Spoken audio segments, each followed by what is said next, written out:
Okay, so we're going to talk about polynomials for a little bit.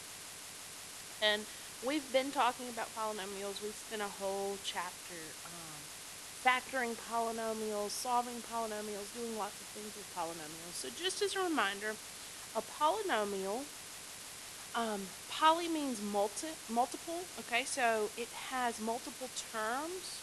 So we're going to say one or more terms.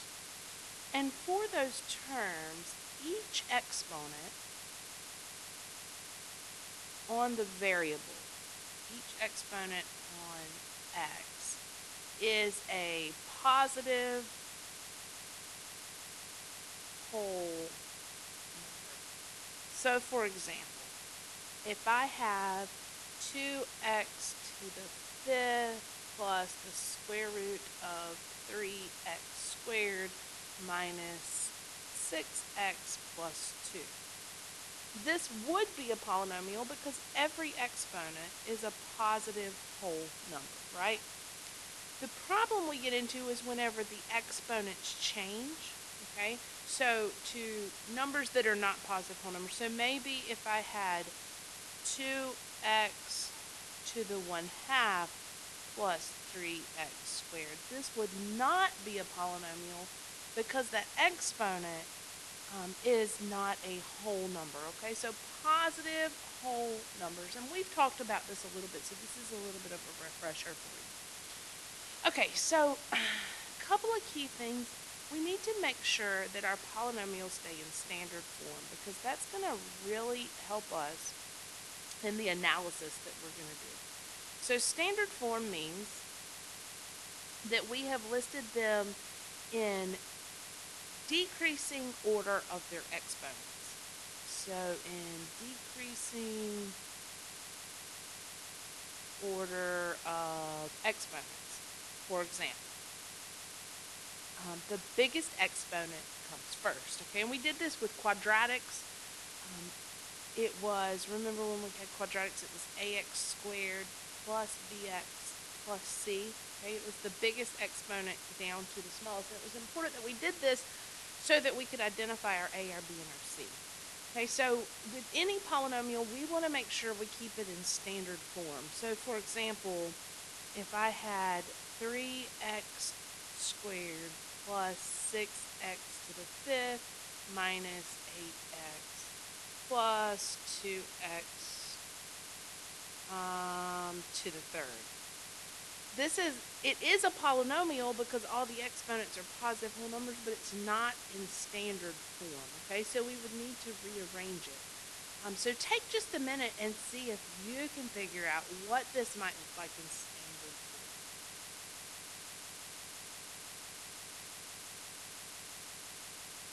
So I hope you've had a chance to rearrange this a little bit. In standard form, again, I want to start with the biggest exponent. So this would be 6x to the fifth. And the next exponent is the 3, so plus 2x cubed. And then the 3x squared, followed by finally the 8x. And notice I don't have to have every single exponent. I only have to have them in order from greatest to least. Okay? So standard form. All right, so let's talk about polynomials for just a minute. We classify polynomials by their degree. Okay? So this will be step one. We're going to do a multi-step polynomial analysis. Okay? So the first thing we're going to look at is we're going to classify by degree. Now, when I say degree, you may not know exactly what I'm talking about. Degree is just a fancy word for the biggest exponent. Okay, so I'm going to give you a table here and show you what I'm talking about. If the degree, I'm going to give you the degree, and then I'm going to tell you what the type is. And I'll even show you what it might look like. Okay, so if the degree, or the biggest exponent, we'll just start at 0. Okay, if the degree is 0, which means the biggest exponent is 0. And if you think about this for just a minute, if the biggest exponent is 0, then that means I have an x to the 0, right? Which is just a constant. Because anything to the 0 power is 1. So if I had 5x to the 0, that would just be 5. So my equation would just be 5. That's a constant, okay? And what the graph of a constant looks like is just like this. Okay? Let's move on up. Let's say my degree was 1. Okay? The degree is 1, then that means I'm looking something like ax plus b. Okay? The biggest exponent here is 1. That's a linear equation, and we've worked a lot with linear. This looks a lot like mx plus b, okay? Same kind of thing. So what the graph is going to look like is it's going to look like this if it has a positive slope, or maybe it looks like this. Let's do, I'm going to shift my column a little bit this way so I got room to write the equation on the side. 2, a degree of 2. You should also be very familiar with this one. We spent a whole chapter in this. If it looks like this, that is a quadratic. And I hope everyone can tell me what a quadratic should look like. That, of course, is a parabola up or a parabola down. And remember, this a in front is always what determines which way it goes, up or down. Okay? Let's look at the next one. Let's do an exponent of 3. If I have an exponent of 3, so now it's ax to the 3rd plus bx squared plus cx c. This is what we call a cubic, and this one you may not know. Okay, the way the graph looks is something kind of like this. Now, depending on how it is stretched or shrank, it may look a little bit different. Okay, it may look more like this. The kind of humps in them may be less defined or more defined, depending on some of those values in there. Okay, but in general, that's kind of what we look like. The last one that I want you to be able to classify is what we call a quartic. Okay? Again, the biggest exponent on this would be a 4, and then we can count down there.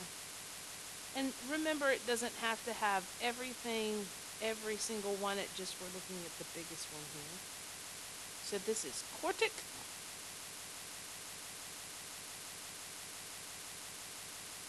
Which means it's going to look something like this.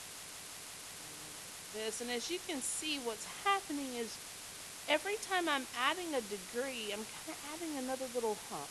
Okay, so I want you to keep that in mind as you look at these graphs. All right, so let's see if you can classify.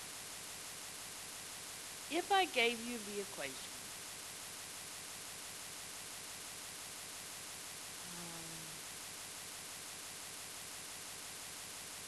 5x squared minus 6x cubed plus 2.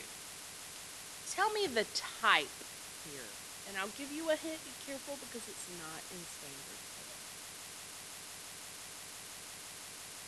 So in standard form, this would look like negative 6x cubed plus 5x squared plus 2.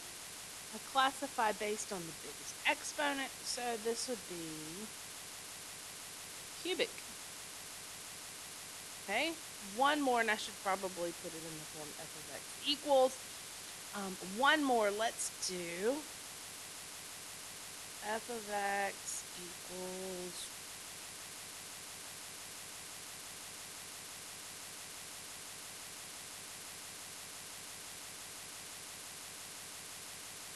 classify that one.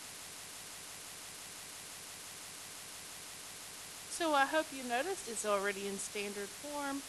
So we have a quartet. Okay? So that's basically what I want you to be able to recognize from that chart. Okay?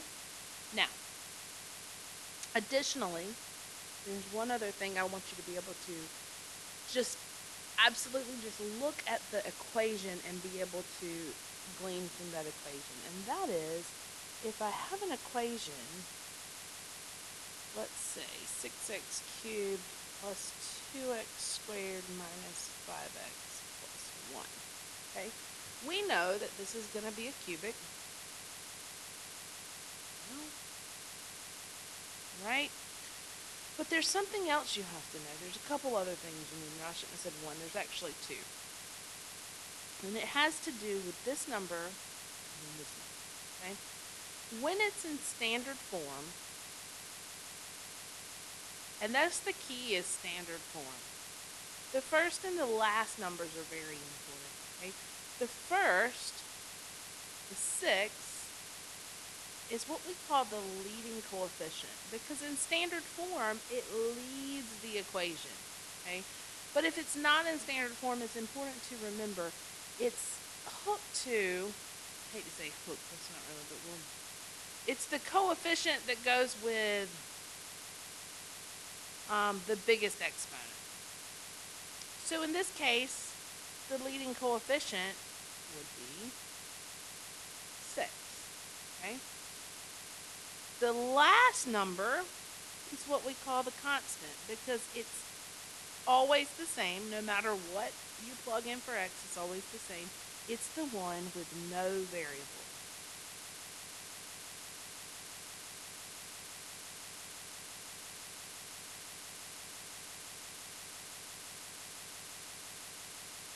So in this case, the constant is 1.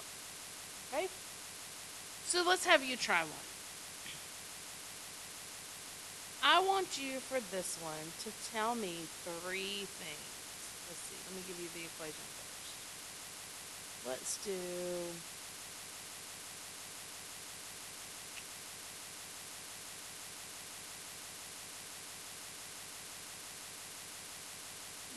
we'll make this square. I want you to tell me the type, the constant, and the leading coefficient. So I'll give you just a second.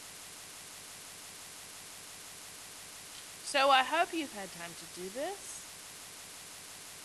The type for this one, of course, based on the biggest exponent, would be a quadratic. The constant is -5. And the leading coefficient, remember, if there's nothing there, there is a 1. Okay? One other thing I want you to remember is that the constant in these equations is going to be the same thing as the y-intercept, meaning it's where it crosses the y-axis. Okay?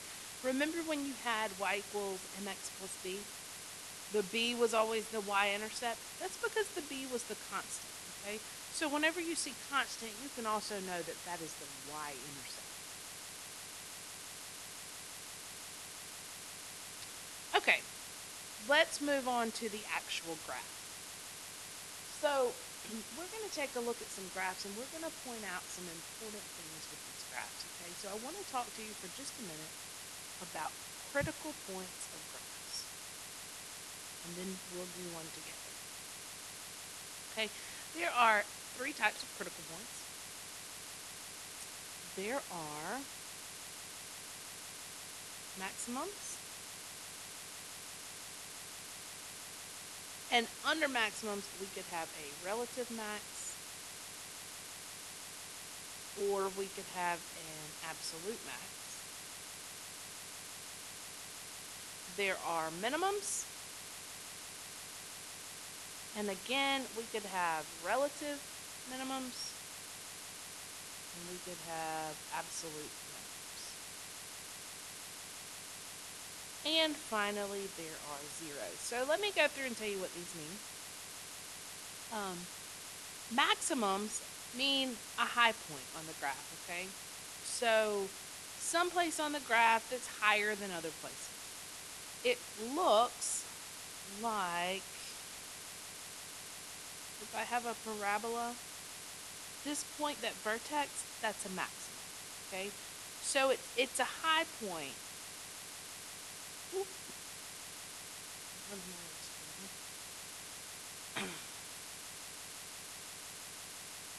It's a high point. Okay, so it could look like that. If we get into some cortex, okay, this one has two maximums. Never look at the arrows and try to count those if it opens up. Those just indicate that the graph goes on forever, okay? So the difference in relative and absolute. Relative means it's a high point, it's the peak of a hill, but it's not the highest point on the graph.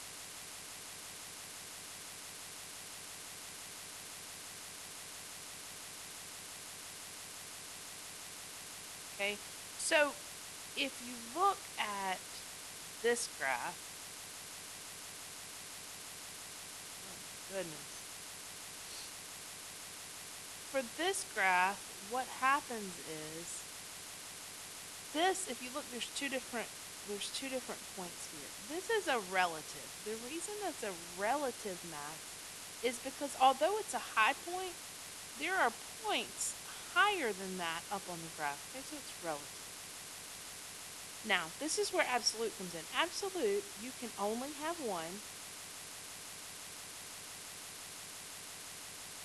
and it is absolutely the highest point on the graph. So in my quartic here, this would be an absolute maximum.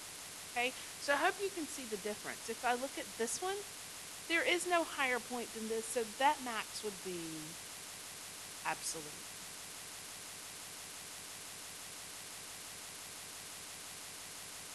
Okay. Now, minimums, I'm sure you can figure out from here. Minimums are low points on the graph. Okay? So, if I'm back to my quartic graph up here, this low point, that's going to be a minimum, okay?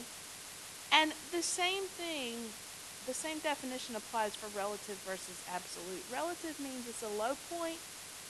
It may not be the lowest point on the graph, but it's still a low point. There are other points lower, but it is a low point. Whereas absolute is the lowest point on the graph. Okay? Now, if I showed you, let's look at this one first. This minimum would be a relative minimum because the graph goes down forever. So there are points that are lower than that one on the graph, right? However, if I showed you this one, okay, this minimum is relative, but this minimum is absolute. Okay? Let's see. Let's talk about zeros, and then I'll show you an example we'll pull all this together. Zeros are places, and I hope you know this after we've spent so long. Places where the graph crosses the x-axis. Okay? So if I have a graph like this, do a cubic here, every place it crosses the x-axis, not the y-axis, but the x-axis, is a zero. So this one has 3 zeros. And this is what we have been solving for when we solve for x in a polynomial. All right, let me give you one to try.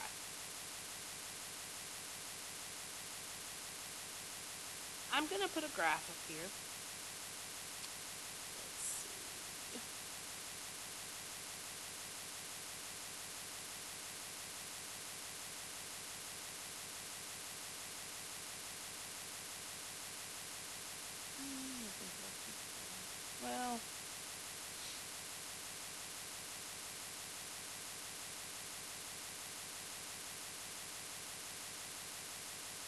Alright, if you would take just a minute, tell me what you think this point is.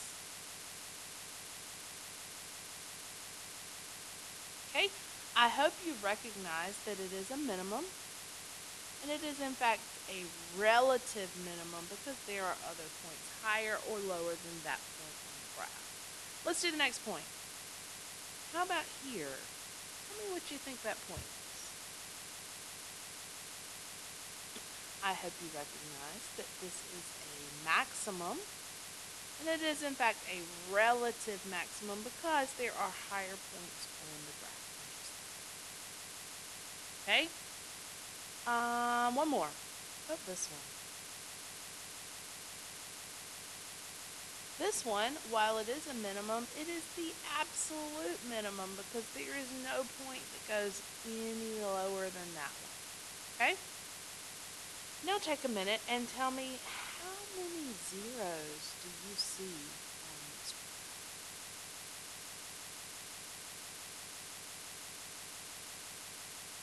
graph? I hope you saw 2 zeros here.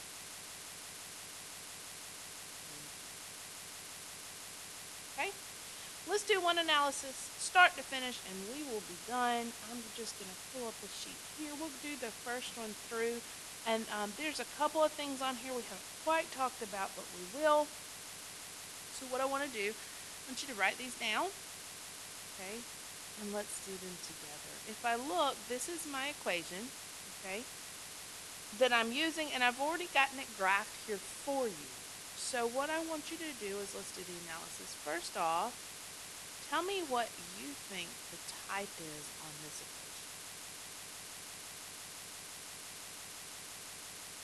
I hope you looked at the exponent here and you said, oh, the type for that is cubic. Now take a minute and tell me what you think the degree is here. Alright, I hope you looked and recognized that the degree is based on the type, which is also cubic. How about the leading coefficient?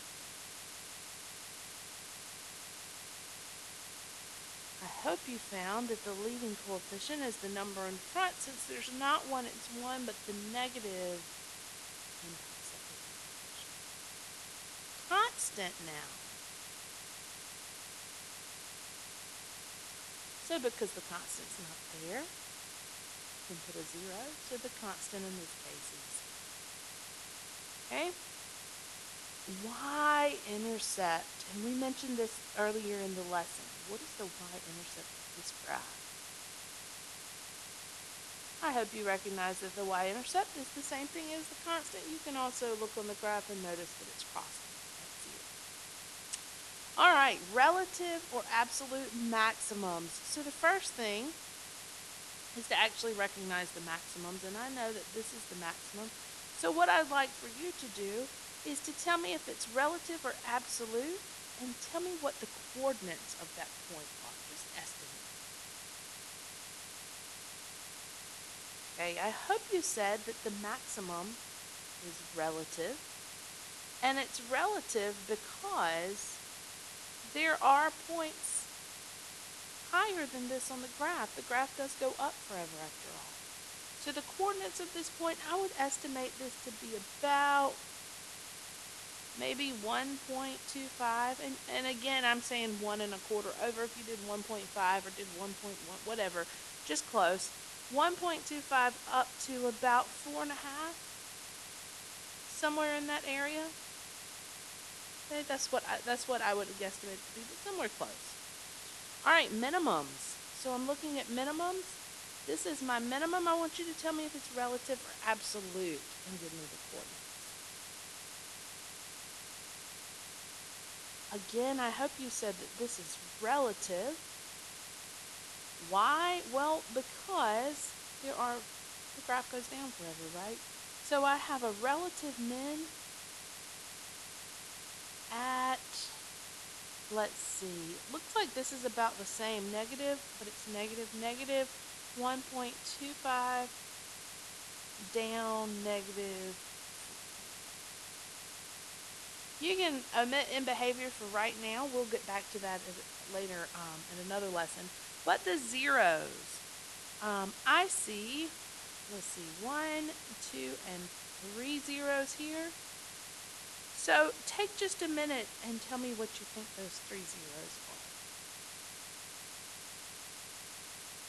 So I hope you recognize that looks like about negative 2.2 is a 0. And 0 is a 0. And maybe 2.2 positive or 2.1, whatever, close to there. But these are all zeros here. Okay. And my analysis is complete until we get to in behavior.